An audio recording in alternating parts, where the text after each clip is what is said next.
learning from the elders how First Nations traditionally planned for the land in the far north. They're telling us about their oral culture, how they knew where the fish and the moose and other natural resources were. They named the points of land, and they passed that information down orally to the younger generations. In 2008, Ontario committed to a land use planning process in the far north that would respect First Nations traditions and their connection to the land.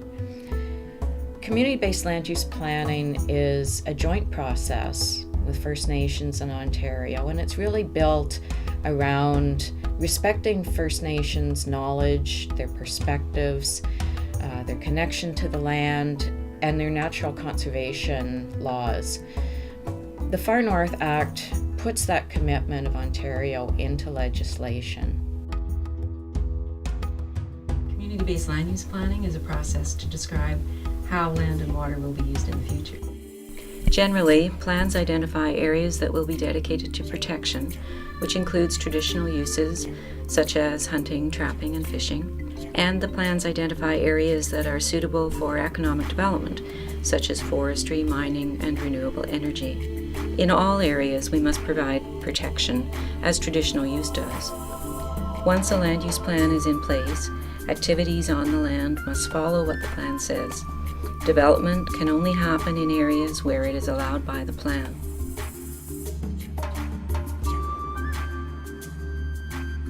In 2011, two communities, Cat Lake and Slate Falls, were the first to complete a community-based land use plan under the Far North Act. Today is a landmark for us. It's through a lot of hard work and sharing information with the ministry, and finally we're here. It took a long time to get here, and a lot of learning and a lot of listening. And like I said, the land use plan is part of a finished document now that we can work with. We're going to have a say how we want our lands protected, how we carry on our traditional life and activities, such as living off the land and hunting and all that kind of stuff. I really think it gives us we have a voice in what's going to happen on our land. Really, I don't know how happy I am to see this 11-year journey to get to where I wanted to see it go. Now today is the day it happened. Just like I say, just like Christmas. After 11 years, moving right along, trying to collect all the information you need to make something that you see, a vision, become a reality. Now it's here today. I feel about at least 5 years younger today than I was yesterday. Since 2011, 4 more communities have begun formally planning with Ontario. Many others are collecting their Aboriginal traditional knowledge and other information to prepare for planning. For me, I don't think there is on the far north planning anyway. But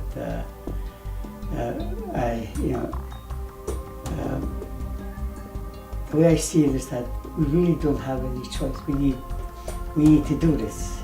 And we don't have the resources to do it ourselves. We have to go